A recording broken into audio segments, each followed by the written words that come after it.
Ding, ding, ding. And we are live, ladies and gentlemen. Welcome to the latest episode of the Sling'N podcast. I'm TJ. And I'm Kent. And joining us tonight in the hot seat, first-time guest, longtime friend of the show, Mr. Greg Mooney. Greg, welcome to the show. For those that do not know who you are, please take a moment, introduce yourself, and ask and answer our magical question of who the hell are you? Well, that's good. So, again, my name is Greg Mooney. I'm a partner with my wife of forever in Cosaint Arms. We started this back in 2018. Took about a year and a half, 2 years before we could actually put a product on the market. January of 2020, we broke out of our cave, and in Flat Rock, North Carolina, decided that this was the place to put our stake, and we started to make a version of a 2011, a single stack version. First was how we started out, to make a very dependable, controllable carry gun. And then staccato or STI turned into staccato, and the noise level got so loud, we went kicking and screaming into double stacks, and that's what we do today. It's double stack 2011 style guns and single stacks made the same way with a polymer grip and the metal upper. And been in the industry forever. Came into this in 1989 with my first job at Buck Knives, and came from the door hardware industry before that. And then I've just kind of worked my way through the industry ever since, and a lot of different stops. I won't bore everybody with that. And now we just enjoy making guns, try to make guns for people, for a shooter, not for the masses. We try to address each shooter's, what do they want in a gun? Okay, let's make it for you. Not so much in a custom 6 months to a year and thousands of dollars, but more within a reasonable, 3 to 6 weeks, depending on what you're ordering. But you get a big say in what goes into the gun. Little niche that we didn't really see anybody else do. Yeah, absolutely. And folks, as we get into tonight's interview with Greg, I can tell you firsthand that I stumbled across this company.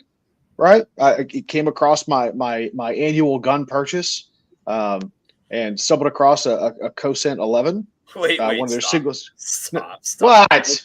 You don't get to do that. That's not what you're going to do. You're going to tell the whole truth. TJ and I have a stupid tradition where we have to buy a gun on our birthday. Yeah. Because our birthday is within a day of each other. Mm-hmm. That year, Greg, rock, paper, scissors, you. Right? So yeah, that's the size of it. TJ rolled up into a gun store. Like, we have this agreement. We have to just drive to a gun store and buy some shit. Like, it's not like, oh, let's look at the new hotness. Let's do all that. It's literally just like, go grab some cash and roll into a gun store and see what you come home with. That's the reality of this. That's how happenstance and meant to be or whatever, blessed or cursed, this was for you, sir. You got thanks for doing all the research and finding the best, and we're going to make something out of this. Thanks for that. That's good. That's the truth. Yeah. Yeah. To tell you the truth.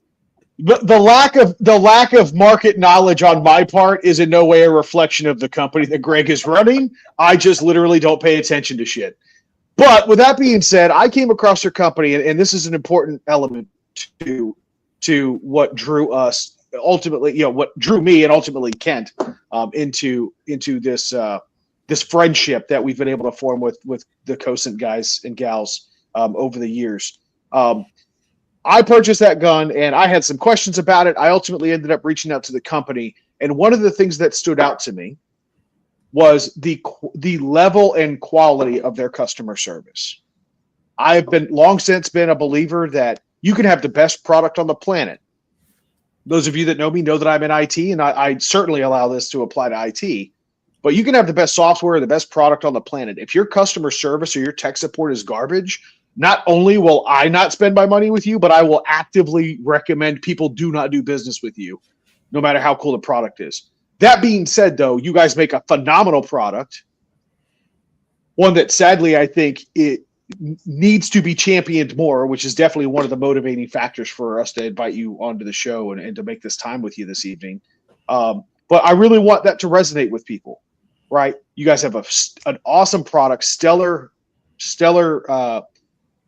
support, and you are a company that is rooted in, a moral fiber that aligns with the both the personal and the professional beliefs of Kent and myself. And I, sir, am extremely happy to have you on the show tonight. So thank you for taking the time on a Friday night to join us. But Kent, what's new with you, buddy? Nothing new, man. All I'm doing is teaching gun classes and sowing discontent. We are busy. I have 2 full days on the range tomorrow and Sunday. New people, then shotgun people, then privates. Zach and I are teaching a shotgun manipulations and control class coming up in a few weeks in preparation for him going to Thunderstick Summit. So that's going to be real cool. Rifle class coming up. You guys know the deal. greenmountaindefense.com/training. Let's go. Stop talking about it. I just want to see you on the range. If you're not on the range, I don't know what you're doing. And our private lessons are wild, man. Oh, here's something real quick. We just had John Willis out for med class. We're going to have to do a show with him soon, too, to talk about the real world trauma class we did. We did CPR and AED updates for our whole team as well. So I had 7 people in my house taking a med class during a snowstorm. After the public med class to 22 people, 23 people we had. I mean, we were jammed. Oh, and Wyatt, your boy, jumped on an airplane at 15 and came up to class. So that was pretty cool. Yeah, he really enjoyed it. So maybe we'll bring him onto that episode when we got old Willis. That's a good idea, actually. Follow. I think that'd be a really cool idea. So, So guys, we've got a lot of work to do on this episode and these episodes. So all of you listening, just please understand a couple of things. This is going to be a series of interviews with Greg and his team, discussions. You guys are going to actually get to hear from the folks in the organization at Cosaint that make these guns. So this will be a first blush, first intro, kind of an open the door sort of thing for everybody to understand what we attempt to accomplish with Cosaint over, I don't know, as many as 3 or maybe even 5 of these, depending on how many, we're not going to skimp on the information. Let's put it that way. So I've got a whole list of stuff that we need to go over and questions and all that. Tonight is going to be broad brush, kind of get you interested in learning a little more, that kind of thing. And then we'll dive deeper and deeper as is necessary. But some background is first, probably in order. If you've been on the range with me in the last 19 or 20 months or whatever it's been, you've seen Greg's guns. TJ and I are in possession of 4 of them total. 2 of them he was nice enough to send out our way, and 2 of them we paid our hard-earned cash for. And we've tested them. I've taught a ton with them. I've carried the one here for a little bit now. But bottom line, after a customer service experience that TJ had with Greg and with Cosaint during one of our classes of all things, we were in North Carolina teaching, and you guys met up. We'll let you tell that story at some point. But TJ hit me up like we don't normally do here. Like, this is number 151. This is normally not super product focused. This isn't. You'll notice that we don't have an episode with every gun company on the planet. But he was really, really, really stoked on the customer service experience and the product, and just gotten to meet you and all that. And he kind of came to me like, yo, I know we do this about firearms training all the time, but I really need you to consider like going in a different direction with this and looking at something else and talking about these guns. And, when he's that passionate about something, I listen. So we met and talked to Greg, and then we set about testing guns for a long time. And when I say testing guns, I mean, Greg put guns in boxes and sent them to us and has never seen them again until I walked them back into his shop, at least 3 of them. just for the opportunity to get them in our hands and see what we thought of them. So we're very, very, very convinced in the product itself and the performance. Look, listen, nothing is perfect. Nobody will make a perfect gun, but these guys are doing a damn good job of trying, and they're putting out something that's quite good for the value. Mm-hmm. So we're going to take some time and we're going to talk to you about it. Greg has been generous enough to invite me down to his shop, and I spent days with, what was it, 2.5 days? 2.5, yep. Right. With him and it was 2.5 because you called me at the end of each night, giddy as a schoolgirl, and how much fun you were having. Oh my God, it was fun. It was fun. I tried to keep my objective professional composure while just the whole time being like, dude, why does anybody have a real job? This is fun as hell. Like, just the coolest thing to see American manufacturing and something that you give a damn about, and get to talk to his guys in like severe depth, by the way. We did not do, if y'all have ever seen those interviews where like somebody walks up with a camera and spends 5 minutes talking to somebody by a production line that, like, I don't know, Ruger or something, that is not what we did. I hung out with his team, worked on my guns, asked questions, sat with, his machinist, spent time in the paint booth, sat with Greg, and like watched interactions between him and his customers, all that, albeit, pretty well digitally. But I don't suppose, like, at no point was there some big curtain that I wasn't allowed to walk behind. I was all through that place and saw pretty well everything, unless I wasn't paying attention to something cool. But quite the experience. So after that, Greg and I kind of sat down and agreed on, like, hey, what can we do with each other, and how can we work together?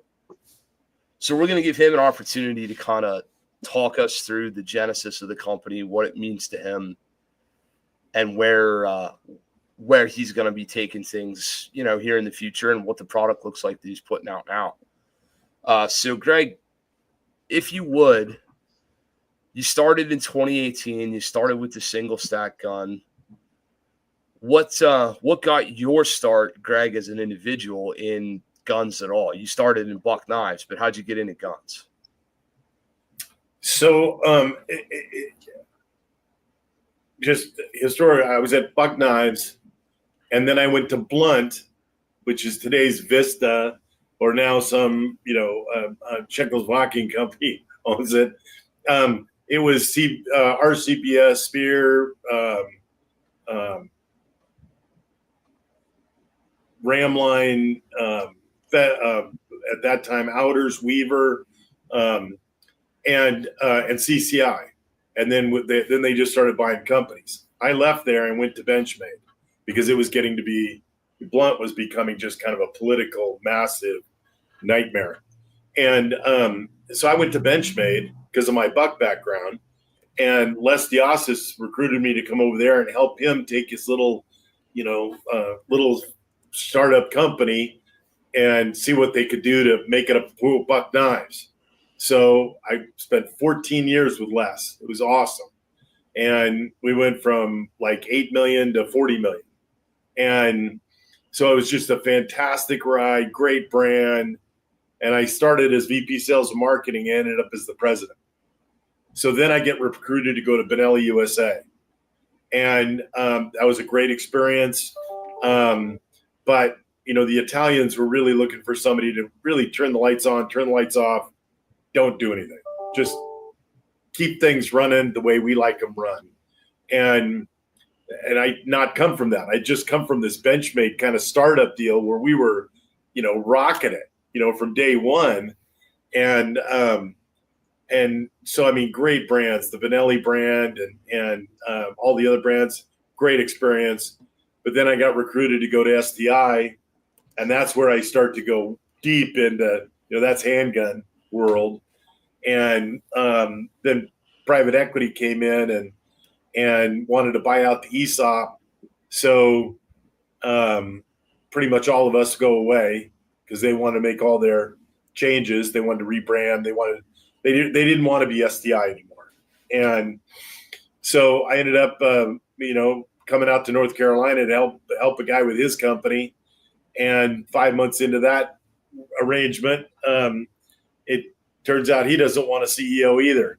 So next thing you know, I'm just kind of sitting there thinking, what am I doing here? At the ripe age of 59, 60 years old, am I going to do this again? You know, at the point of somebody else is making the decision for what is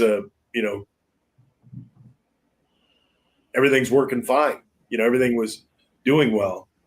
And that's when I started fiddling, because at STI, we had done tests to determine what makes that double stack configuration, polymer grip, metal upper. How does that shoot so different? You know, why is it? Well, we had a lab in San Antonio do the testing, and it proved without a shadow of a doubt it's the separation between the grip and the frame. Well, once we knew that, then we started the project at STI of building the what was the Staccato C.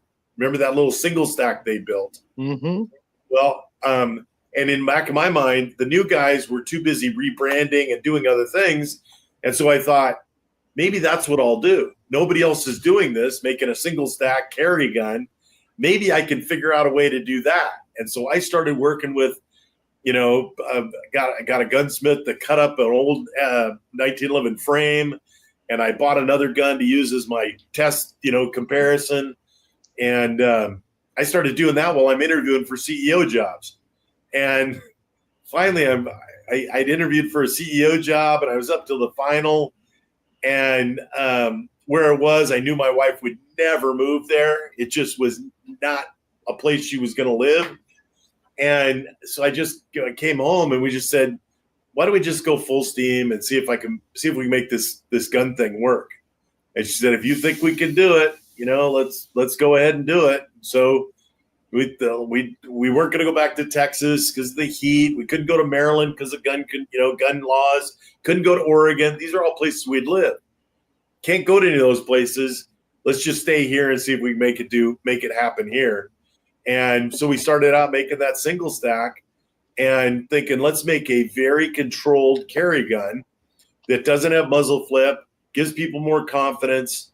And so, again, that's what we started doing in the summer of 18. And then I bought equipment and hired somebody in the summer of 19. And it took us that whole fall to make parts and develop the first single stack. And then in January, we went to our first gun show and started showing it off. And then COVID hits in February, March, and we pretty much were shut down for that year. So we just struggled through that first year because nobody helped us. It was all our money getting to that point, and then we were supposed to be selling guns to help offset and pay the bills. And so then it was again, it was definitely the entrepreneurial journey, as most will tell you, and the peaks and valleys of that. But the ultimate was, and we had some challenges the first, making guns the first go around. Had a very good gunsmith who came with me early on, very, very generous with his knowledge. And but we just kept going to shoots and doing gun shows and trying to do demos and asking people, what do you think, what do you like, what do you don't like, and just trying to keep getting input. And we were thinking, at that age that I was starting this, I didn't think I'd ever really want to retire. I thought I'd always want to do something. And I thought that this would be this was a niche. It was also helping people build confidence if they shot a gun and it wasn't a striker fire that was snappy. First time they shoot it, it's snappy, but they shoot it and they're on paper. Oh my gosh, how much confidence does that build? Maybe they'll shoot a box of ammo and then go home. I'd done enough demos where I saw somebody shoot a snappy gun and all they did is shoot where they didn't have to shoot anymore. I'm leaving, Well, that's not how somebody gets comfortable. That's not how they build confidence. And what also drove me was the fact that at that time there were like 20 million concealed carry permits nationally, and the statistic were only 12% carried frequently or all the time. And the numbers were so low. And when you ask people, it's because they have no confidence in their gun. They don't like their gun. They got their permit because they went to the course. And I thought that, that's the key. If we get more people to build confidence, get a gun they like, yeah, ours were more expensive than a $700 striker fire, $500 striker fire. But, you get somebody, they're gonna spend that money anyway. By the time they buy 2 or 3 guns and they don't like any of them, they're by the time they sell it off and they go buy a new one, they're in the $1,500 range anyway. So at some point in the investment, and that's kind of where we started out and how we went after it, and then Staccato became Staccato and started just promoting the heck out of the double stack, and everybody knew what we did. So they, why don't you make a double stack? Make a wide body, and then we'd already prototyped one. We already had it, but I didn't want to go down that path, and then met up with the guys from MBX because I knew they made a good magazine. So that was my move into double stacks. Was to knowing that I could get a good mag from MBX without having to go to STI or Staccato to buy mags. So of all the places you could have went in the gun industry, you chose to follow along with previous knowledge from your time at STI. You could have, it's clear to me with your business acumen and with the financials you put into it, you could have done, you could be making bolt guns, you could be making shotgun, you could have started about anything. I figured you'd be in the same place.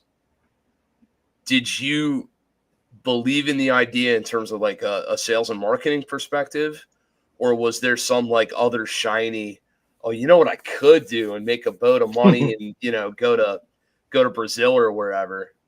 Is there an untapped market somewhere in the gun industry you didn't touch? Or no, I honestly, I say this at that time. It really wasn't a gun guy.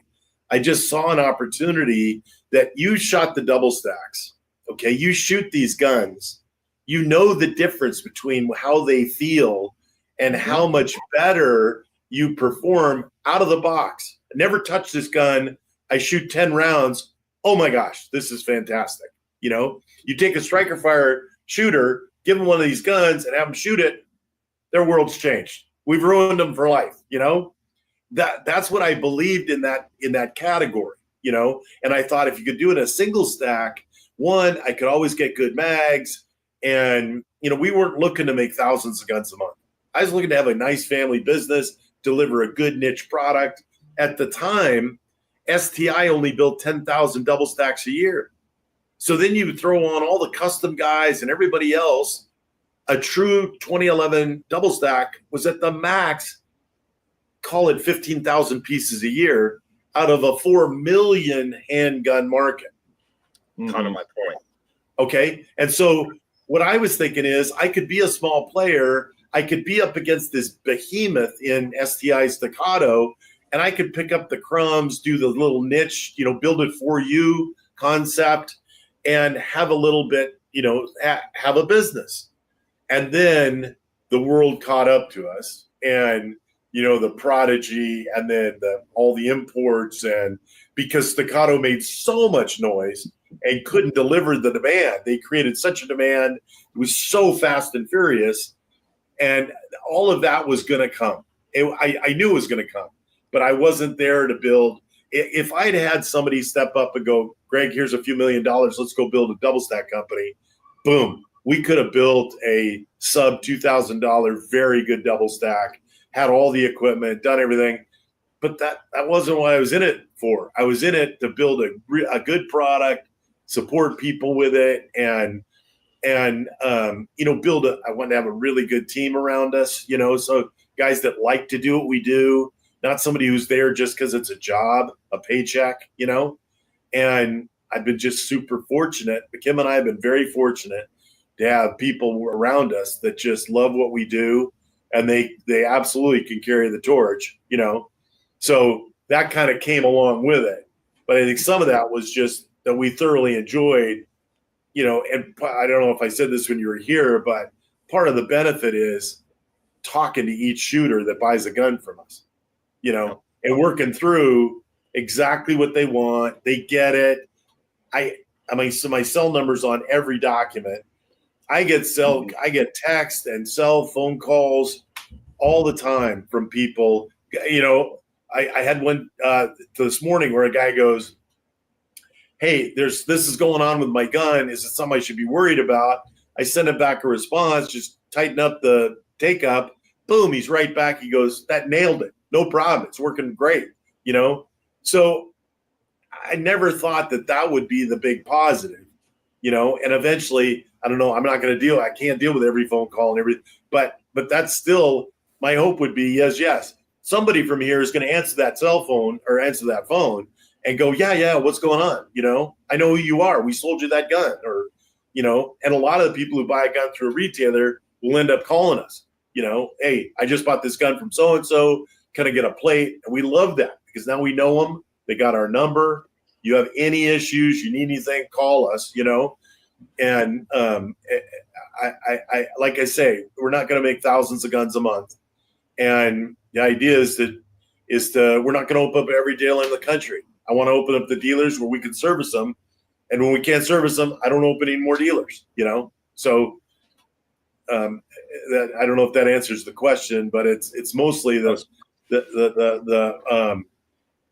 we wanted to build a good company that we would all enjoy spending time with. And yes, we definitely wanted to see a return on that. But I didn't think it would take this long. But it's a marathon. And that came to me 2 years ago. It's a marathon. It's not a sprint. It just have patience, stay with it, and don't all of a sudden break and go, okay, let's go get the volume and let's lower the quality and get the volume, Yeah, it's interesting to see what you've invested, right? And I'll be frank with you, I didn't exactly know what to expect walking in, and to kind of have an understanding of some capabilities. And we got some guys in the chat who are asking some very squared away professional end user sort of questions. Talk to us a little bit about your machining, manufacturing, CNC sort of capabilities. I was floored by what I saw, right? In terms of I knew to expect a commercial manufacturing environment. I figured there'd be an office. I figured there'd be a bullet trap. I misjudged your scale, and frankly, you have more capability than I thought you would have needed, right? So to the level that you're comfortable, talk to some of your machining and manufacturing capabilities, if you would. So that was one of the original desires of the company, is that I really wanted to make everything we could make. And but the first things first, and that's frames and slides. We could buy barrels, we could buy all the parts, good quality parts. You don't have to, you can go get good solid suppliers. But I really wanted the slide and frame. We wanted the slide and frame because it's just so critical to the slide to frame fit, and it would give us flexibility. It gives us creativity. If we want to change, we can do it. And so I ended up getting a Haas with a 5th axis, because if I could have done it with a lathe where you could push in bar stock and mill out an entire frame or mill out an entire slide and then cut it off and you're good to go, I would have done that. Because every other manufacturing place I'd been, it was in the, to make a product, it was multiple setups. And every time you move a part from machine or from setup to setup, there was chances of error because of how you insert it in the fixtures. And then you chase that the rest of the time that you're making the product. And so I wanted as few of that as possible. We opted for a Haas machine with a 5th axis. And we originally started out making all of our slides and frames, but then it got ahead of us. And so I found that I could buy slides with all the internals already cut, but all the outside was bald. So we could do all the creativity. Cutting the chips, we left to somebody that was their business, was machining. And then, but the frames, we still right now make all of our own frames.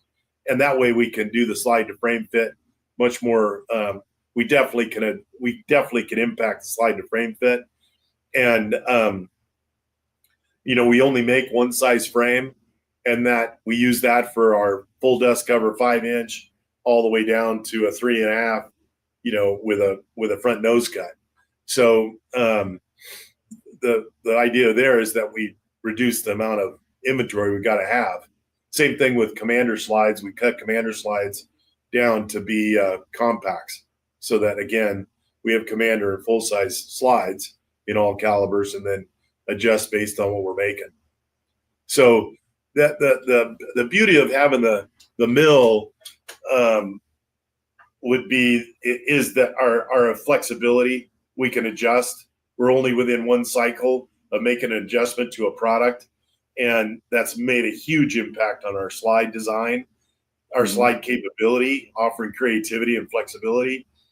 Because we can afford to, and we have power, we would get another machine to try and have the next machine do nothing but frames all day, every day. That's all it'd do, is just make our frames. Because right now our machine works 7 days a week, as close to 24 hours as we can.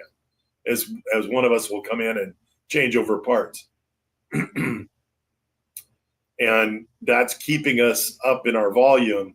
So as we grow just a little bit more, we're either going to have to get another machine so we can do all the detail work, and then the one machine could just, spend every day, all day, just making frames. Yep, you're on mute.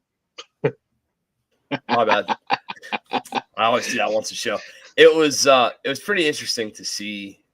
I did not expect to see a 5th axis Haas machine sitting in that, in that, shop in North Carolina. I did not figure you had gone that far down the rabbit hole in terms of production quality and capabilities. Well, and Ken, what's that helped us when you were here, we were able to make our own aluminum grip. Yep. Because the demands had gotten so great on aluminum grips, it gave us the opportunity to make one. Our machinist programmer is just a super talented guy. He's able to help us make one. Well, we're not going to make those long term. We're going to go get a machining partner who that's what they do for a living, to make those. Now that we know that people want this grip, we've already put them on a bunch of guns. People want them. So now that's what we're partnering with a machine shop. That's what that machine gives us. We'll make some magwells. We'll make a couple other parts that we will make the first ones to make sure, okay, that's what we want. That's what we like. And then, okay, let's go find somebody to do that. Because again, our building is power starved. And to put more power into this building is a massive investment. And we're not sure we want to make it at, right now, versus getting partners who that's what they do for a living. That's why you had Clayton on a treadmill hooked up to those wires. Yeah. Oh, now yeah. I understand. Now that tracks. Yeah. And for his next trick, Greg's going to go start an electric company. Right. Yeah. Elon will be down there with a bunch of freaking solar panels and a Tesla solar wall or something. Who knows? Speaking of the guy, so funny you mentioned your CNC programmer, your machinist guy there. I'm pretty convinced. Have you seen? You're familiar with Dr. Krieger from Archer fame? Yeah. Okay. Well, Greg's got him a Krieger. His name's Ari, and that guy's sitting over there with this computer terminal where I'm pretty sure he's going to take over the universe. Like, I came over and I swear to God, he hit escape on like an atom bomb or something he was making on the, Yeah. He's like, "Oh, hello. How can I help you, sir?" But it was neat to see just what you guys have mocked up in your your drawing and drafting software, and how far you can take something, and to sort of watch him. Like he was showing me a customer order where a guy was, I'm going to call it like a tattoo artist, where a gentleman sent a picture in, like, I want it to look like this, right? Now, I don't know what the picture was from, but he's back there with that on his screen, like taking the guy's inspiration photo and making it real in a drafting document. And I'm just watching him do that, being like, dude, you're a tattoo artist. He kind of looked at me and I said, "What? No, you're like, I drew some bullshit at the bar and came in here and said, hey, man, put that on my shoulder. And here you are doing it like pretty well immediately. That's impressive to me. So I thought that was neat to see. Yeah, the real Benny to our guy. I mean, Ari is a great gun guy. I mean, when I say gun guy, no, he shoots every Wednesday at the local IDPA match, and he carries every day. When we ask him, what do you think we should do with this? He doesn't go, well, I don't know. No, we got to do this. We got to make this way, and let's make these angles match that. And I mean, he's totally into it. Same thing with Sante, our kind of, he's our generalist. I mean, he just does everything with us. More of an armor than anything else. Closest thing to a gunsmith we have. And then we have two certified gunsmiths, and they're all into it. They're all like, yeah, when we have a meeting about guns, I don't have to sit there and go, well, I think we should do this. No, it's pretty much, you guys help me figure this out. You know, they're that creative. So, I mean, it's just a continuation.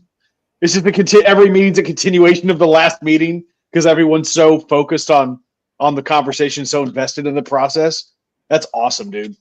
And the one, Sante, walks in with sketches every time we decide to call a meeting like that. And then if I postpone it, he gets really mad, you know, because he loves going through that stuff, coming up with stuff, and because he's a gun guy, you know, he's looking at guns all the time. Same thing with Ari, you know, so does Blake and so does Clayton. So, I mean, I would tell you, they're all, you know, 20-something to 30-something, you know, kind of call it 24 to 34. And, you know, there's a lot of people who kind of give that bracket age group a lot of flack. And I put those guys up against anybody. They work their ass off. They do it all. Nobody has to be on their, you know, over their shoulder. You know, are you getting this done? You coming in tomorrow? You know, they're all really, really good guys. I was impressed with their ability to, you know, here they've got a guest in the shop, and I wasn't just on a tour and then out. I mean, I was standing at the bench with the dudes and going over stuff, and they're very interested in my input. They wanted to hear from the perspective of somebody who teaches. They were, hey, what do you think of this? What do you think of that? Very, very switched on, but also quite good communicators, which is, to your point, rare for a guy in their 20s. And also often rare for somebody who's in a manufacturing or production sort of job where they're, you know, there's not a lot of external interaction. Those guys, I mean, you could put any one of them in a polo shirt, take them to a show tomorrow and say, hey, go on ahead and explain that product to the general public. And they would do a remarkable job. They were really, very good. They do a great job. So I was really pleased to see that. It was nice also too to get to see some of the. They're not all this. They're all very similar guys, but they're not all the same guy. They don't all have the exact same background. There wasn't like a purpose-built mold. Like, I want this type of person, this education background. They all have different life experiences. They all, you know, they come from different places. We did a neat little show and tell in the shop the second morning, you know, just talking about gunsmith school and stuff.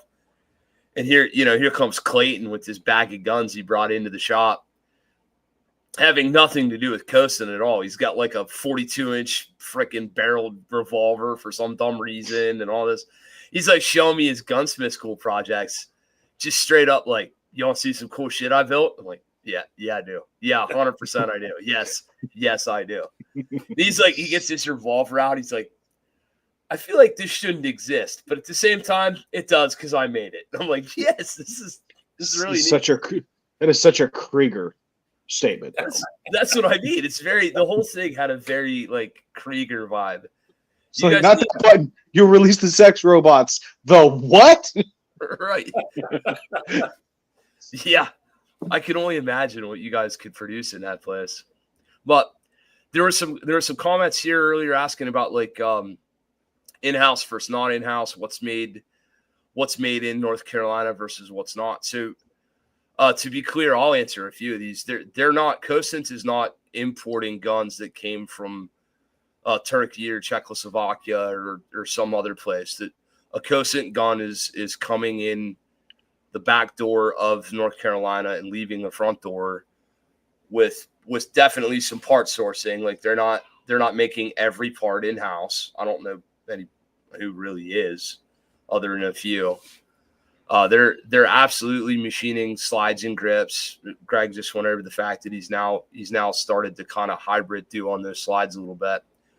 Mm-hmm. You'll see some small parts from common manufacturers that you would expect, barrels, stuff like that. But these are not in any way like outsourced guns, in that this isn't a white label from some other company that he's importing and stamping. That's not what's occurring here. I don't know what it would require, Greg. I'm sure you do to have like a made in America or made in North Carolina badge or certification or stamp or whatever that might be. But maybe you could talk to that from the perspective of manufacturing a little bit. So to do everything is super capital intensive. If our volumes were higher, I would probably opt to do that. If our volumes were higher, you can, number one, get better sources. You go to a machine shop and now buy the volume monthly, but the fact that we make our frames, we buy bald slides, then we do all the external work to the slides. Our barrels are now pretty much Cart, Atlas. We still have a few barrels from Arms Corps, but almost every part is a Wolf Spring, a Wilson part, or an EGW part. Those are our vendors. And we used to, honestly, when we first started, it was a hodgepodge. As I got to learn who did what, I very quickly settled on Wilson because it was more of a dependable. I knew that I could depend on it. I knew it was going to be a good part. And over time, I could, tell that there were better parts than others. And it was 100% being able to have confidence when somebody asked me. I didn't have to worry about, oh my God, where did I buy that part? And we don't ask for certification. We don't ask for documentation that this is made in the USA, or mostly because I picked the vendor. I picked the vendor that I know is not importing stuff. They're doing things under their own name. And we have our own grips made, our polymer grips made.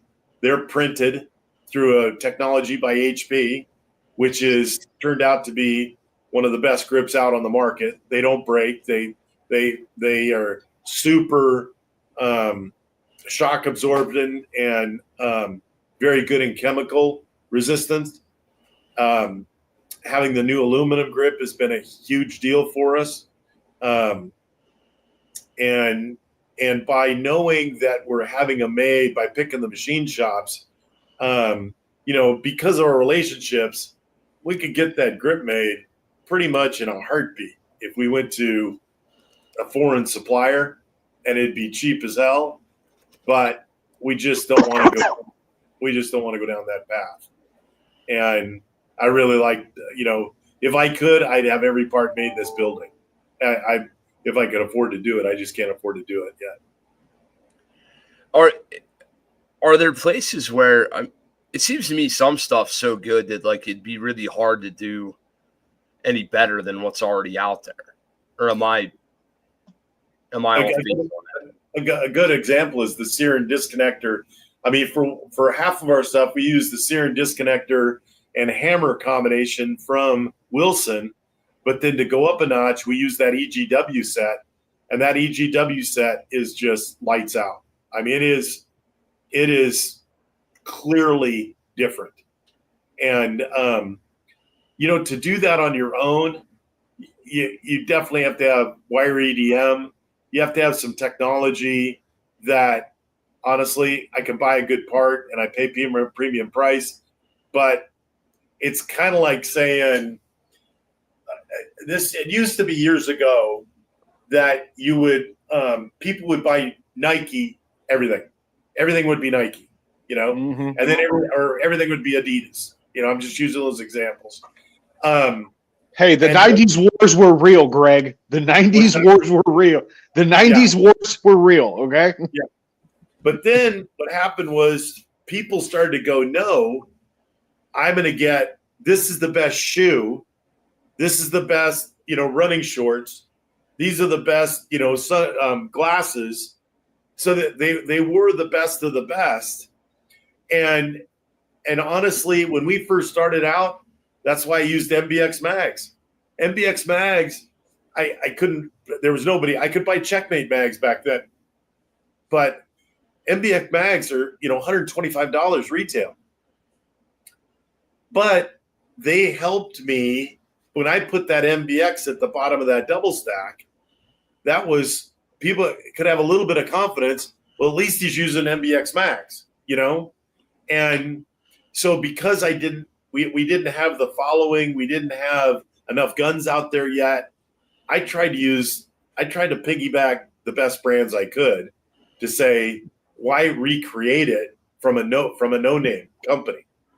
Why not use the best that I can buy or I can get a hold of and rely on their quality to add to the value of our gun, and then hopefully our design, little other things we were doing help make the impact on how the gun performed. Yeah, so that's a really good segue. Let's talk about how the gun performs just a little bit. So, guys, I'm 98,000 rounds into two of these guns now, between one in the 50s and one in the 40s. I've got one in the 2,200-ish rounds now, the little carry gun that I'm just finally starting to play with here. Let's make a list of all the stuff that went wrong with them in that time frame. It's actually pretty short, right? So we've had some optic screws break. Somebody on this chat who shoots hard, tell me your optic screws haven't broken. I'll wait. Anybody? No? Cool. We all break optic screws, so that doesn't bother me a bit. We had a problem with a ambidextrous safety early on that, quite frankly, I fixed myself after realizing that my holster was just destroying the ambi safety on its way in. That was like, I don't know, a month and a half in, right?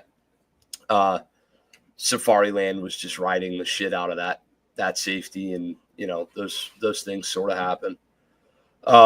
We had a grip frame crack in a weird spot because I dropped it while dry firing. Yeah, I was about to say, qualify that with Kent broke it. Oh, I broke this.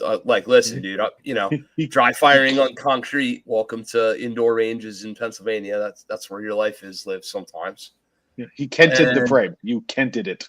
Oh, dude, I kented it into oblivion. That's 100% on me. And other than that, basic maintenance intervals, springs and parts and just things that you should always be doing. You should be changing recoil springs and plunger springs and things like that. On Frank, optic smacks your face. I love it. No, in this case, Kent shoots demo. Kent realizes, where the hell are my bullets going and why? Kent grabs optic wiggles. Kent laughs, picks up other Cosaint, moves on with life. But yeah, same. That shit happens, right? These guns have worked. Now, for those of you who are coming to this from like Cosaint, like who are these GMD or Sling'N led podcast guys? I teach guns 5 to 7 days a week, guys. I'm on the range every day. I compete with the guns. I dry fire with guns.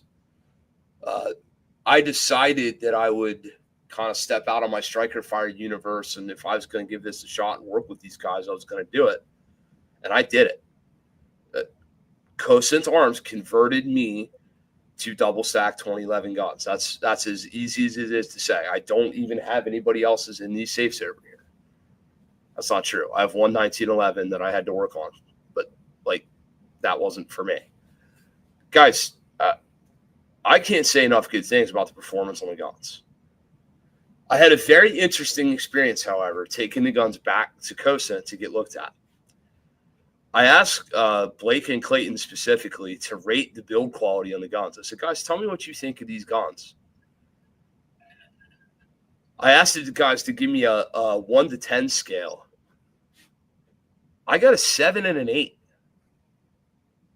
Neither of those two gentlemen were floored with what I brought back to them. I was like, all right, well, are you just being, don't really sit on that, really think. Nope. This is a 7. Let me show you why. Let me show you exactly what I'm going to make better in this gun while you were still here. Wasn't satisfied. I was satisfied with the guns. I just wanted a tune-up, honestly. I just, kind of like, hey, you got the car. You might as well take it back to the dealer and let them spruce it up for you. Not satisfied. Neither of those guys were perfectly satisfied. They didn't go, oh, this is dog shit. We didn't deserve to make a gun.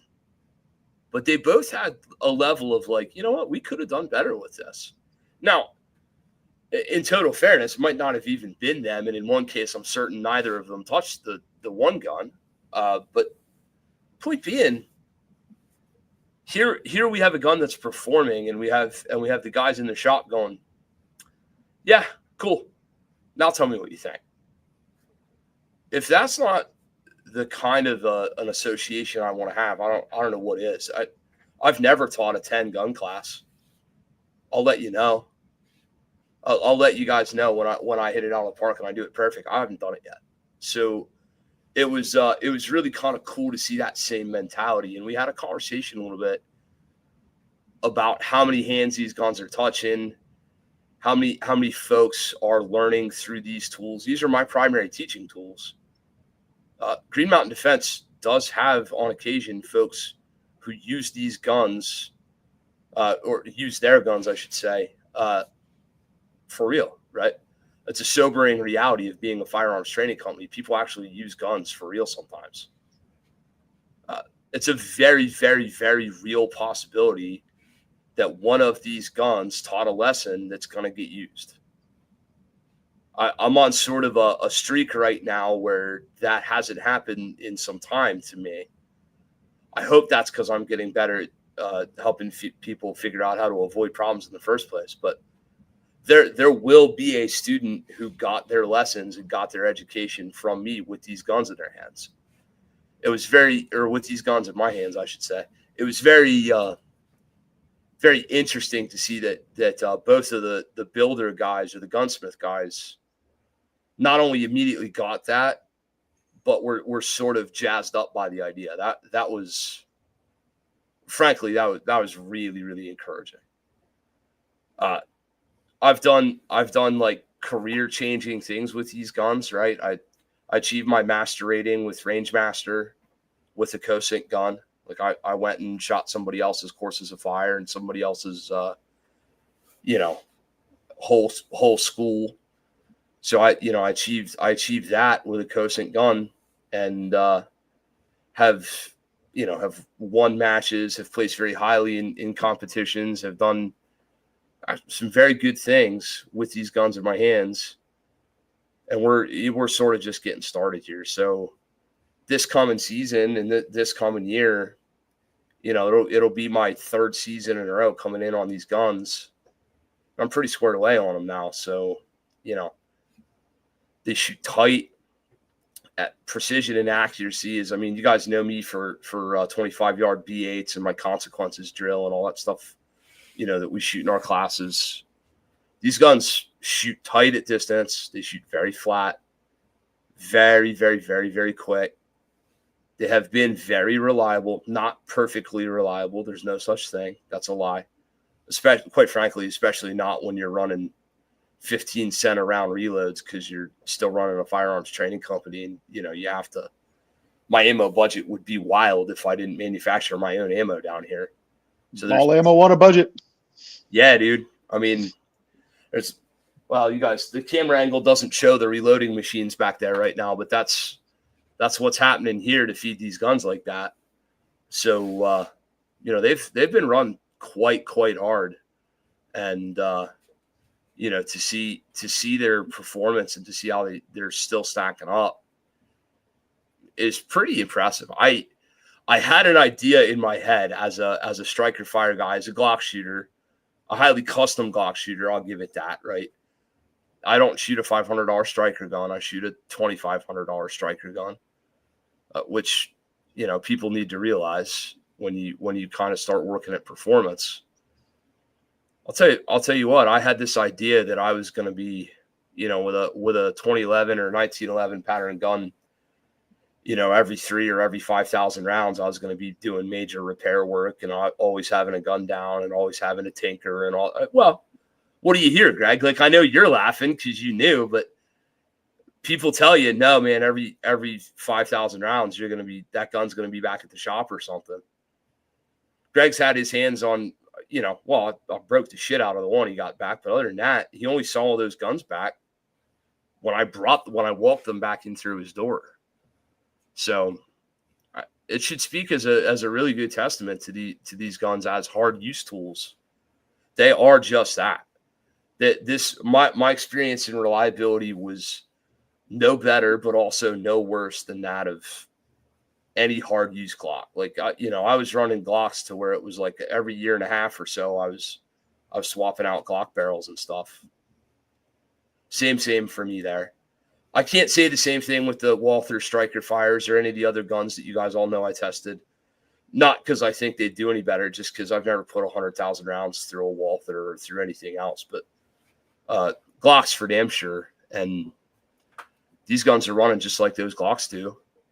So, I mean, I guess you're doing something wrong, Greg. They're supposed to be more temperamental. Can you do something to make them more temperamental? That's just the reputation of the 1911 platform, Yep. Where's that? Was that ever real? Do you think? The thing is that there's a lot going on in a 1911 that's not going on in other guns, and so much of it too. It's a combination of how the magazines feed it.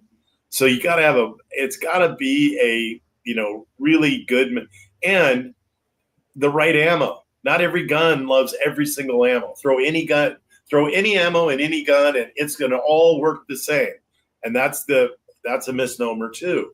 Is that it's been great, really talking to some of our customers and having them come back with, oh my God, I tested 12 or 15 ammos. I've got my top 3 that I love, super accurate, no issues. And I didn't have any issues with others, but these were the best, most accurate. And it just, between that and the feeding of the magazines, feed lips are not just right. If the follower's just not right, sometimes the spring tension's just not right. There's so much to that if people understand it, we'll just kind of work through it, get through those first 500 rounds, get to know it. Don't just think I want 100 rounds. Okay, let's go. Let's go shoot. If you really take the time, 100 rounds, clean it, 100 rounds, clean it, and get to know it. I think that makes a huge difference. We've also had a lot of people that will shoot our guns, especially the higher calibers, 45 and 10s, and have issues with it because they want it to be just like every other gun they own. Look, I shoot a Glock all the time, and there's no reason why it never fails.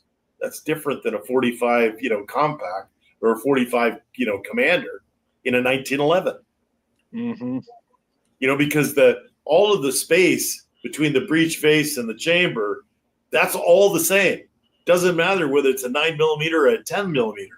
It's all got to fit in that exact same space, And so if everything's not just right, then it's not going to work right. Now that's our job, is to get all that timed and worked out to be just right. But again, we don't test with 12 different ammos. We test with maybe 1 or 2 different ammos we have in here at the time. And but again, I would say the lion's share of people, they know what they're doing. They understand the product. It's mostly new people to the 1911 platform that don't understand it's a machine. And there's only 2 or 3 things that could go wrong with it. Now that if you have issues, it's just like a checklist. Go here, here, and here. Okay, you're going to find the issue in those three things. So I think that's go ahead, Teach. Yeah, I was gonna say I think that's an important point, though. I want to double tap on for just a second. That same level, because it's real easy to be dismissive of high end products as being finicky or, like, to your point, right, Greg? Not all ammo, like not every gun likes all ammo, and the same gun or the same line of guns might also like different ammo, right? It has nothing to do with the man. It's just the way that gun was manufactured. right. Here's the reality that I really hope people take away from that realization is that your other guns, your Glocks, your Walthers, your Rugers, your Smiths, all of those are just as finicky. The difference being is that the lack of precision makes it less noticeable, as well as, maybe just, people who suck at shooting don't notice that, oh, this Winchester white box doesn't run so well through my Glock, right? You won't notice that in most cases. But the influence of that, preference for a certain lot or type or brand of ammo is in existence across all firearms, right? Rifle. I think we're all familiar with. Kent mentioned, bolt action rifles or hunter rifles and stuff. Look at Seekins Precision. Look at not Christensen. What's the other? Gunworks, right? Gunworks makes what we could all argue are really, really fancy hunting rifles, and they are very particular. Like, you're looking at $13,000 to $15,000 a rifle, and like that's a bolt action rifle, and they're like, hey, you need to use this specific brand in order to work. And I've seen the same thing happen, though, in a Ruger American Predator. Yeah. So just every now and then I got to swoop in and drop a little knowledge on people, right? I know things. I'm more than just a pretty face. Shut up, Kip. What was that going to say? Yeah, you were going to say something? Yeah. It's one of those things where, like, people often now. I want you guys to be clear on something. I'm running a training business. I would not recommend like low end reloads as a general diet for a high performance gun. I had to make a choice I had to tune my reloads to this gun to a certain degree. Predominantly, I can give you an example, right? So Greg did a V10 porting on one of these guns for me. Well, the porting I still didn't get to shoot yet. Yeah, well, you're never prying that one out of my hands.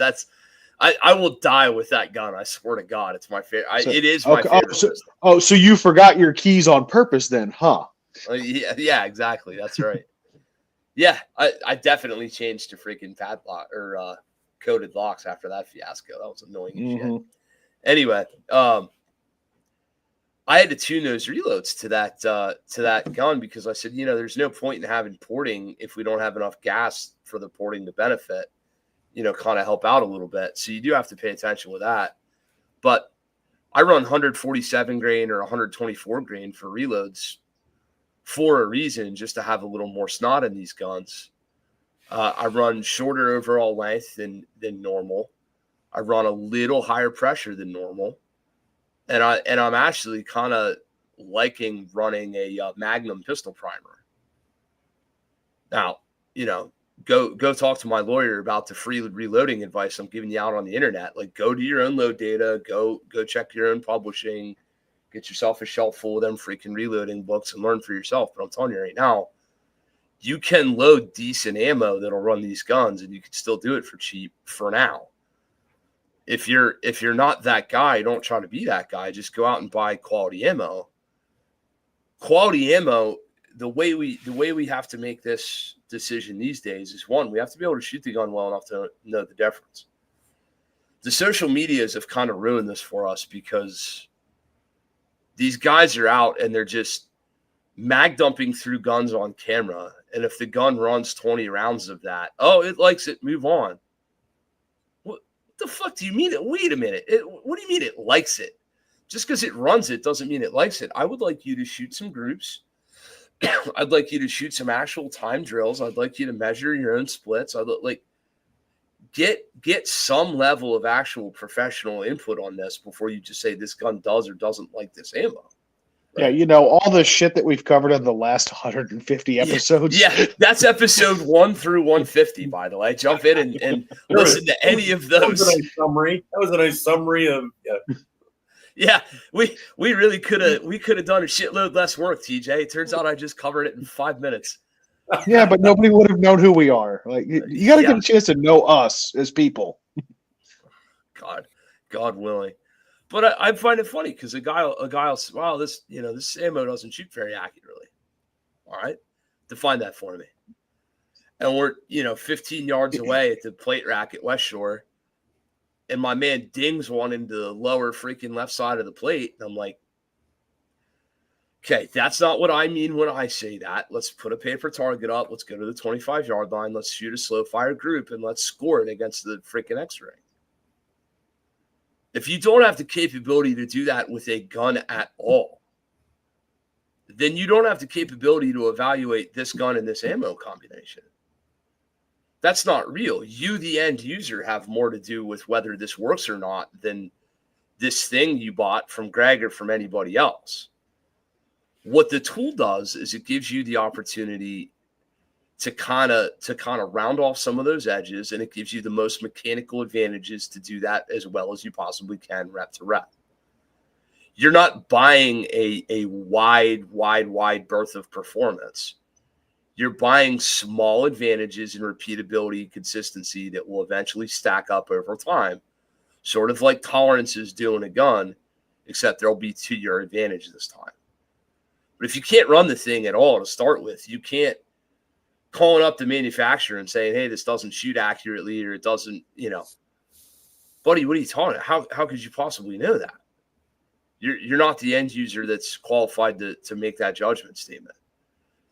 I find it interesting because Greg and I talked at length about if something does come back or if there is an issue with something, maybe where does that stem from? And man, I'm going to tell you, most of it to me, like I could immediately listen and go, sounds to me like, you're not used to running this, or you haven't given it enough time, or you haven't tried enough different ammos. There's some of my students are on this episode right now. They can attest to this.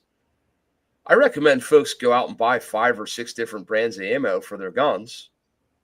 A little bit, not a big bulk quantity yet. Just go get a little bit. Go run that stuff. Go see if it works. And then once you've kind of dialed in on some things, get a carry ammo that'll also run the gun. 0 to the carry ammo, and know the difference between where your carry ammo and where your training ammo prints, and then move on with life. Right? So, for example, we can get 147 grain XTP or HST sort of carry ammo, and then we can run 147 grain flat point, IBJ heads or Steel Valley castings, and we can print within a 1/4 inch of each other on a 0. That's pretty good training and carry ammo combo. You should drive on with life. If that stuff runs your gun, you're good to go. Some folks will show up at the range every week with, whatever they could get at Sportsman's Warehouse that week. They'll just, hey, Ken, I'm here for my lesson. And every time I see them, they've got different ammo that, they're expecting their gun to stay zeroed and stay working and stay operational. From the perspective of a trainer, that always frustrates me. I'd imagine, Greg, the phone call you get and you're just sitting there like, oh my God, buddy, please. So if you would spend a couple minutes and give us if an end user is having an issue with something, what's the process? How do you address it? And what do you wish more folks would do either before calling you or what do you think folks should understand about, I'm going to call it a break-in process, maybe not a break-in process, maybe just, what should somebody do with a new gun to start off? Well, it sounds cliche, but definitely read the manual. I mean, what I did when I made our manual right at the beginning, I went right to break-in. I mean, it's like the first paragraph. figuring that so many people are not going to read the manual. So maybe in that first page, they'll see break it, the 300 to 500 rounds. And because we Cerakote our guns, that puts a layer in there that unless it's worked through in that 300 to 500 rounds, cleaning every about 100, 150 rounds, you got to polish that Cerakote to the point to where the wear parts are now polished in, and Ken, I would tell you that a ton of people do just the right thing. I'll get emails. I just did 100 rounds. Here's what I'm seeing. Anything weird about that, or should I be concerned about that? No, or yes, or in some cases I say, okay, don't do that. Don't do that. Call me tomorrow. And then I ask a few more questions, So the ultimate is, especially if it's the new platform for somebody, is that not just because you have, a safe full of guns doesn't mean that they all shoot the same. And I'll give you an example. About 2 years ago, we were working with a training firm, heard about us. They really wanted Staccato, but Staccato didn't make 45s. And the head of the training firm was coming off of a 320 45. And he really wanted a 45 with aluminum frame. Well, he would grip it like it was his 320. And his director of training is watching him shoot our gun, and he'd get 2 or 3 rounds off, and then it would failure to eject. And so he'd clear it, go again, and he'd look back at me like, okay, I don't know if this is working right. And I go, no, it is. Just keep shooting. And I turned to the training guy and I said, do you see anything? And he says, yeah, it's his grip. And I go, yeah, it is. Let's let him keep shooting, Well, I had that gun back twice because he refused to believe that it was his grip. It had to be the gun because he trains for a living. He shot thousands of rounds with that 320. He'd never shot that double stack aluminum frame 45 Commander. And that's the frustrating part, that in a lot of cases, and I don't like just calling somebody out and going, you don't know how to shoot the gun, because that's not necessarily it. It's not that they're weak, a bad grip. It's not that they're limp wristing it, all the negative connotations to why it's not working. It's just they're anticipating the recoil. And as they're anticipating the recoil, it's different in that double stack. So they upset the recoil, which then on a 45 on the higher calibers, And that's the only thing, is that having people just step back and say, let me learn the gun. It's a new platform. It's a new gun. I might have 5 other guns, 9mm. And another thing is, somebody buy a 45 from us, I've got a Staccato, I've got this, I've got that. That is not a 45 Commander or a 45 Compact. They're totally different animals, But again, a gun is a gun is a gun. And some people believe in that. And so now we spend a little bit more time talking to people as they're ordering those guns, so understand kind of where is their, what's their experience level, with the category of gun that they're looking to buy. And that's made a huge difference, because then we start the discussion way before the gun's being built. And the other thing we do too is we take video. So in taking the video, and I can run a full mag into our bullet trap, not one hitch, and then they go back to their range and they have a hitch almost immediately, then what we can do is we can kind of compare. So video's been a huge benefit for us to help people through it. And the other thing is, there's only been one customer who would refuse to believe it. Everyone else, once they got it, once they went through a full mag, they couldn't get it to fail again. Just by the way, because now they understood it, and then they would try to get it to fail, and they couldn't get it to fail, because again, they weren't anticipating. They were they were on the gun and understand the recoil. So it's a lot of it is just, read the manual, kind of take it as being, okay, I'm going to get to know this gun. I would say in 200 rounds, even though break-in is 500, between the 200 and 300 rounds, the difficulty if somebody's having a problem and it is kind of how they're dealing with the gun, 500 rounds ain't going to change it, So what'll happen is if I get that vibe, I have them send it back, because now we have to have that discussion after 100 rounds. I have to send them video, because then their time at the range is valuable. It's not just having issues through 200 rounds and they hate it, So let's get back and have it within 100 rounds and get you on cycles. So now your next 200 rounds is much more enjoyable, and it's worth it's not a waste of money and time. Yeah, the consumer is so. A couple things, right? For one thing, you buy computers and laptops and phones and all this.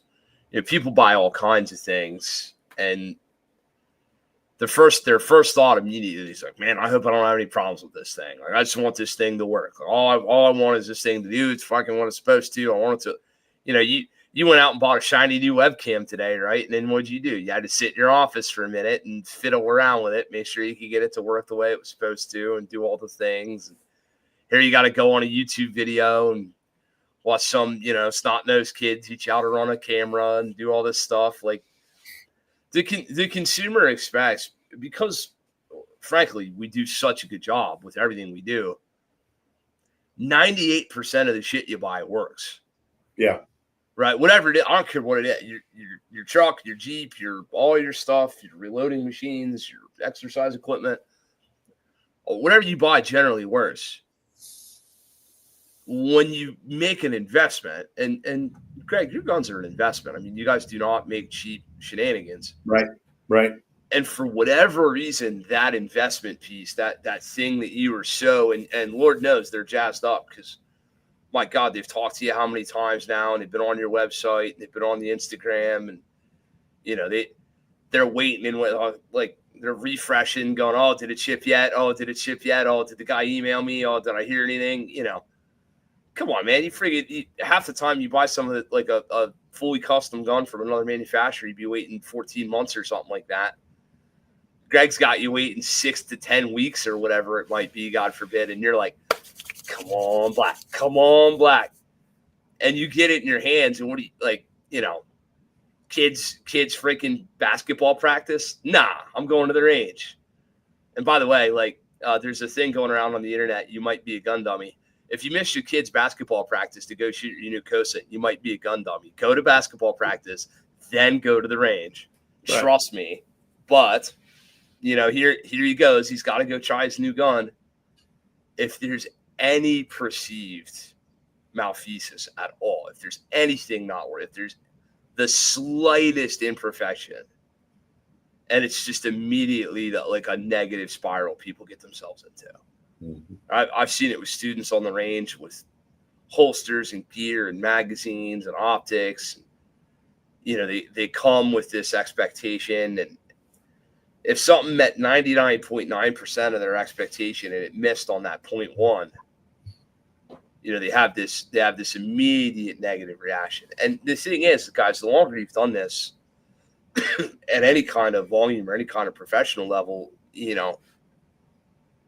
I'm not surprised at all when something doesn't work. Like, it doesn't faze you. You just go, hey, Greg, I need to adjust this, man. I'm going to try myself. And then he's like, would you please not? It'd be a lot cooler if you didn't make my job a little worse. Like, why don't you just send it back now and we'll take care of it? And you kind of just roll with that. I don't want to say that should be an expectation, because it shouldn't, but it also should not be this like death knell for a product where, like, if you buy one product and it doesn't work, you should immediately lose it. Anybody bought an Apple product that didn't work the first time? I for sure should have. I've definitely got a phone I couldn't get working, right? I think that's the Indian, not the arrow, Kent. But well, 100%. That's my point, right? Ken, As did you- you as read the your- manual? As No. your resident IT guy, it's often Well, you, that's- but and that's why we default to sending a label. Our Yeah. default is, let me get you a label, because it just, I mean, as bad as somebody feels that their new investment, they can't shoot it right now, it destroys us that happened, because you only get one shot at a first impression. And once that's happened, doesn't matter. The deal. We went through this with a guy. Then he had something break when we sent it back. He had something on the gun break. Well, he says, I have no confidence in the gun. Why? The first time around, you couldn't shoot it. We showed you how to shoot it. Then this one part broke that has never broken since we've been building guns. I go, so you can't say you have no confidence in the gun. Let us repair the part that broke, and then you go back at it, shoot some more rounds, and if there's big issues, then we talk again. But that's where first time for first impression, only once. And once something's happened, then it has to be an outstanding next experience, to get over the initial experience. So we totally get it. That's why we default to, let me get you a label, because I don't want them to have I want them to have the best experience they can have. And if it means, a waste of a FedEx back and forth, that's okay. It's more than okay to just go, no, let's get this thing right. And I can go back and forth as to why it wasn't working right through video, spend a little bit more time. And in the end, 90% of the time, 95% of the time, works out awesome. They get it back. They love it, It was funny. Right before I was coming down, Greg was troubleshooting on a gun that was, a certain specific type of ammo. I won't say the exact ammo, because my man's going to know we're talking. He's going to be like, oh, that has to be me, right? But here this guy's got this like wild, caliber and wild ammo that he has to shoot out of this gun, because he lucked into, or stole off the back of a truck, or God knows what. He got this whole stack of this ammo, so now he's got to run it. And it's an oddball caliber, and it's not an oddball ammo type, but it's definitely an oddball caliber, and something you don't see a lot in one of these guns. And I'm coming down, and I don't know. I just do this thing where if I'm coming to somebody's house, or if I'm like on my way visiting, I'll like toss a text out and I'll go, anything you need me to pick up or whatever. I don't know. Like I'm talking to mom, like, Mom, you need me to get milk on the way home or some shit. I still do it. Like, so I'm like, hey, anything you need me to grab? And he's like, yeah. And he sends me a picture of this ammo. He's like, I need this ammo. If you can find any between you and me, I would love some. And of course I couldn't, but during my time down there, they had gotten to the point where they found some equivalent. And I sort of immediately like watched production stop for a moment and watch these dudes go, all right, let's test fire this and see if we can get this guy's gun running for him. It was very obvious. It was like, hey, we should probably see if we can't make this work for this dude. And there was some effort put into it. It was not like a simple little, here's what I didn't see. I did not see him shoot 5 rounds and go, yep, good enough, and throw it in a box and move on with their life. Greg's over there taking videos, and they're shooting a gun in the bullet trap, and they're, I picked up on the cues on the manufacturing floor. Every time dudes would pick up their little earphones and put them in, I'd be like, oh shit, we're about to shoot. Like I'm starting to pick this up, right? And they're over there testing this, and they weren't gonna let it out of there until they were pretty well convinced this was gonna work out for this guy. It was neat to see that. If I could, I'll interject that. Yeah. We test fired, it ran like a top, and we had a type of ammo that had a steep with a bull nose, steep angle, and we run 2 full mags through it, not a hitch, cycles every time. So send him the gun. He knowing that he's getting this gun, buys 3,000 rounds of this caliber, which is super expensive. So he got a great deal on it. And he sends me video, and the thing just boom, boom, just nosedives, will not go up the ramp. I go, I don't know what to tell you. It worked when it left here. Here's a label. Send it back to me.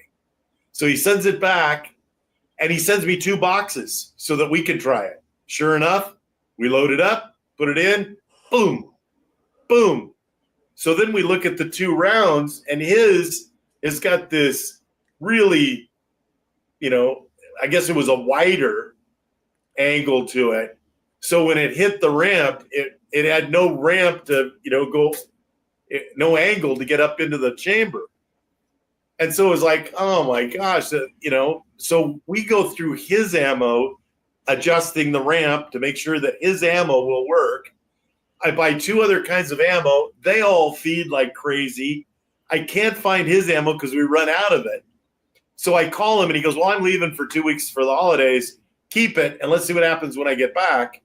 Well, the weekend before he comes back, I do a local gun show, and the guy has 1,000 rounds of that exact same ammo that we build 2 guns a year. I buy the 1,000 rounds, and then we put another 50 or 80 rounds through his gun because I didn't want to ship it back. The 3 or 4 ammos that we had would feed and shot great, but I was so paranoid that we send the gun back to him, and his 3,000 or 2,900 rounds would not feed. I just didn't want to do that again, And so then when I found that 1,000 rounds, it was like, that's awesome. Because when we build that caliber again, I'm keeping that ammo as our test ammo to say, if this ammo feeds, everything feeds, So it actually worked.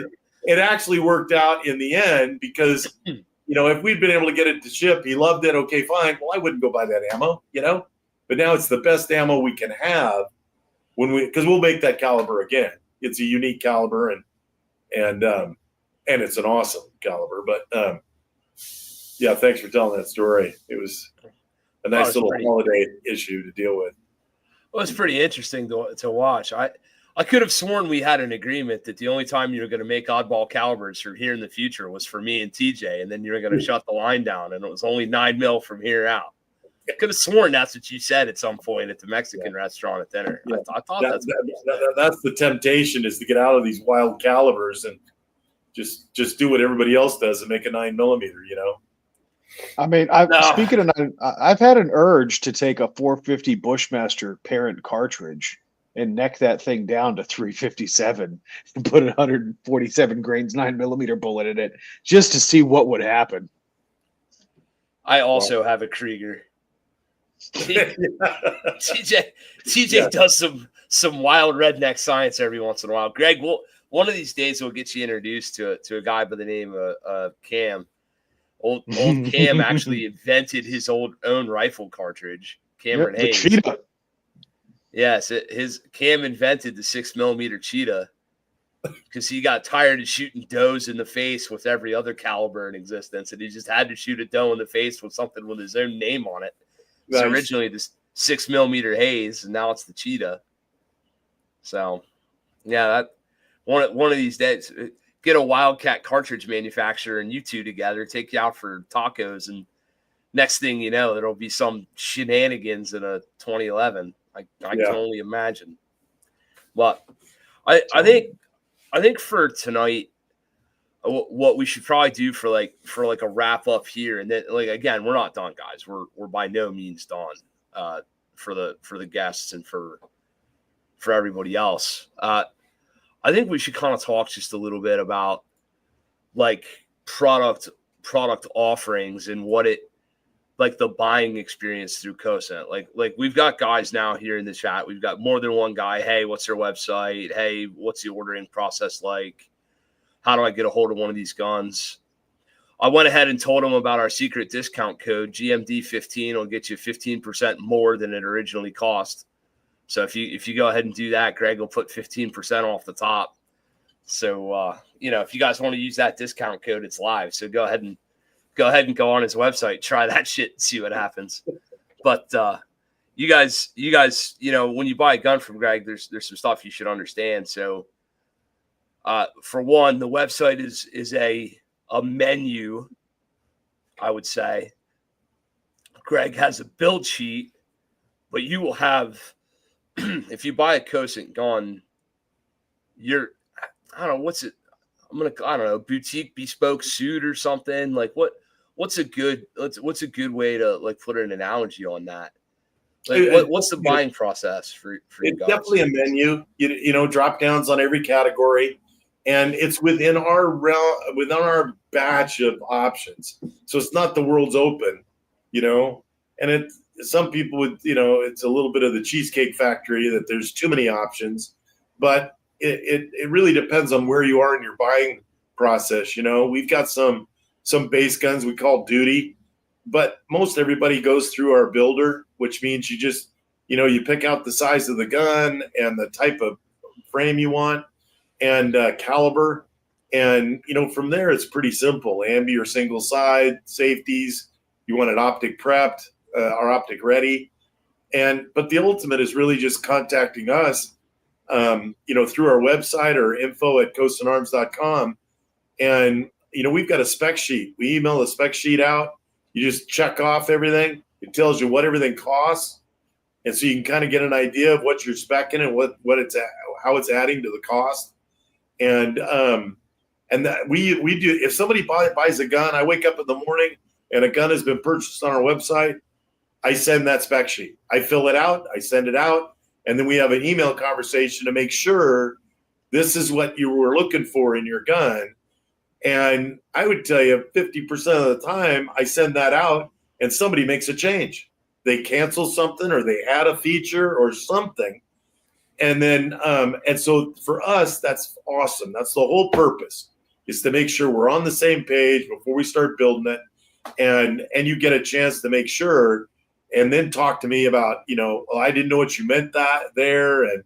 And so we really want to make, in the end, we want to ensure that you're getting the gun that was, again, going to be your gun, not one of 1,000.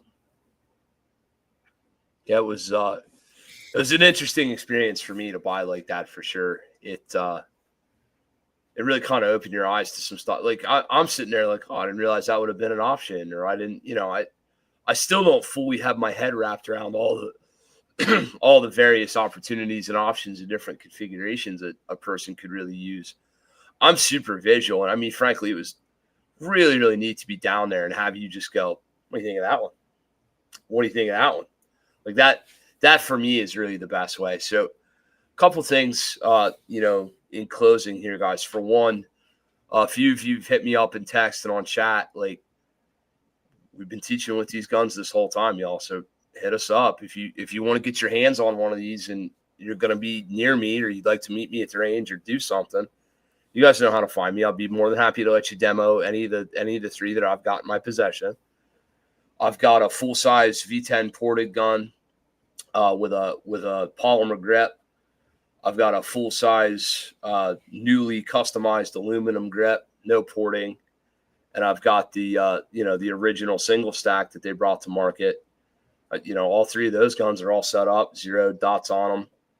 I mean, you guys know me. I'll take something out of my holster and hand it to you. Like, go play with them a little bit. So that's one I would say. Another thing I would ask of you, these companies that we work with and folks in the industry, we don't bring people on here unless we're trying to help them. If you're not ready to buy a gun yet, go give them a social media follow. Go give them a like on Instagram. Go find them on Facebook. Go promote the brand a little bit through social media. Do that kind of thing. Follows and clicks and likes and favorites and all that stuff. They are currency in this industry, whether we want to acknowledge that or not.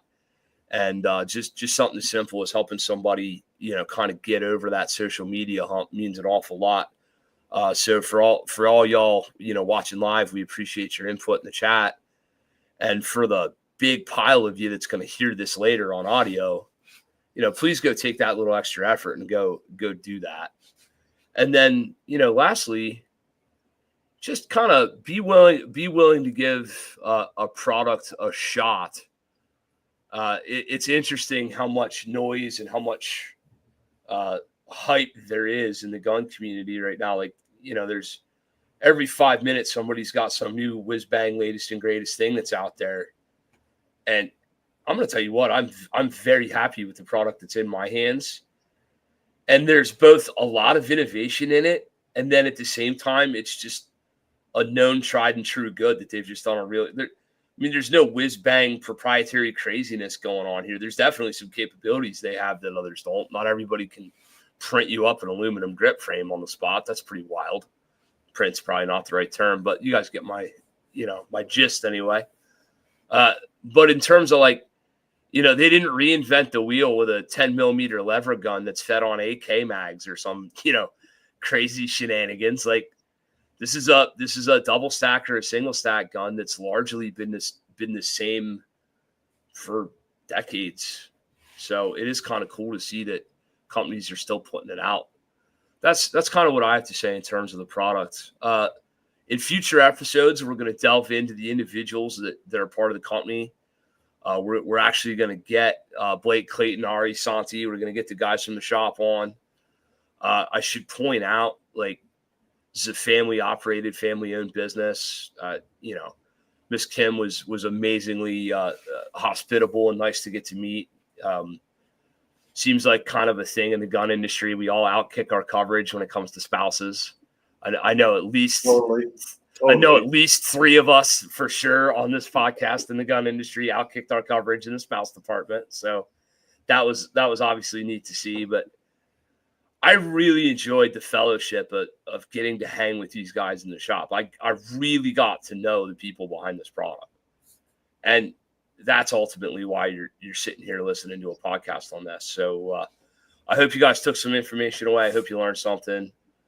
And I hope you will kind of follow us along on this journey as we continue to kind of help expose this brand a little bit and show you what they have to offer.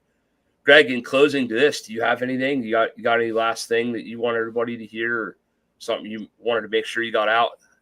No, the biggest thing is, man, I really appreciate you guys letting us come on and be introduced to your people and tell a little bit of our story. Again, we're, like you say, a family business that just wants to make good product, take care of people, and hopefully have to build a good brand. Today you're right. There's a million new 2011s out there. I mean, we sit back here and think, oh my gosh, what are we going to do to set ourselves apart? It's like, just keep doing what we're doing.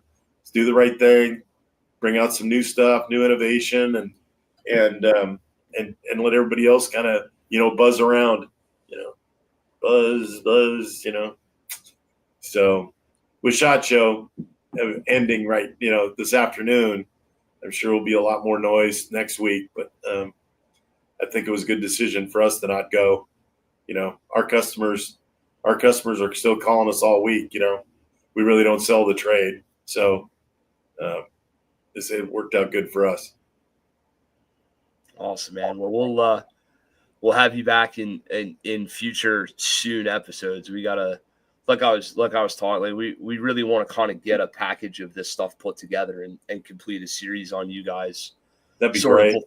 Before we move off, in years past, we would like do an episode and then go a minute and then check in with somebody and do. I don't want to do this with this. This one's a little bit too important to me. I'd like to like next one, really kind of delve in further before we move on. So it'll probably help us keep a fresher perspective and tell a better story while we do it. See, we don't do anything perfectly anytime. We always learn from our previous mistakes. There you go. TJ, do me a favor and read us out of here. And remember that Tim Kelly's got a new book out that we need to help him promote while you read us out of here. Have you seen that yet? Yes, I have, and I am hoping that he will bring copies with him to TACCON. I got you. Okay, awesome. Thank you, buddy. Yep. So, yeah, with that being said, let me touch on that topic before we get out of here, before I forget. So, ladies and gentlemen, Tim Kelly of Apache Solutions fame has authored a book entitled "Your World Is Not a Gun-Free Zone." Seems like an awesome book. I think it is a topic and a perspective that a lot of people, even those who are in, call it the pro-gun side of the argument, don't stop to consider. So I'm very much looking forward to getting a hold of a copy of this book. But we need to get a link posted up here as well. Can't remind me of that, and I'll make sure that we take care of that as well on our side. Greg, thank you so much again for taking the opportunity and the time to come spend a Friday evening with Kent and myself. I can tell you, buddy, that you've already built a great product and you've built an even better company with an amazing culture of individuals. To hear Kent talk about the things that he discussed with me, post his visit down to your facility in Flat Rock, dude, I couldn't be happier to be affiliated with a company and a group of people such as yourselves. So you keep up the good work and you guys keep doing what you're doing. We're going to help you wherever we can. Thanks very much. To help spread that word and get the awareness out there in the industry, because companies that have a culture like yours need to be celebrated better here in America than what we currently do. So I appreciate your time and your dedication to the craft and the industry. Thank you for your contributions. Thanks. With that being said, ladies and gentlemen, that is all the time that we have for tonight. Again, as Kent mentioned, please stay tuned for the follow-on episodes as we continue to dive into the family that exists behind the Cosaint Arms brand. For those of you that are listening to the podcast, it's Cosaint Arms, COSAINT, arms.com. Please go check them out. Follow them on social media, especially if you're curious about all the, some of the unique builds that these guys do, or unique colors and patterns and little tweaks and enhancements that they make to each gun that goes out. Instagram's a really good place for that. I know these guys post a lot there. And I invite you to give them a like, follow, and help promote that brand. Of course, we couldn't do this without your patronage to our affiliate links, greenmountaindefense.com/affiliate links. As well, also, we do still have custom t-shirts for sale. You can hit us up on Teespring. Cam's ass-kicking contest shirt is still available. We are still trying to help out our buddy Cam, who, by the way, is turning into a beefcake, dude.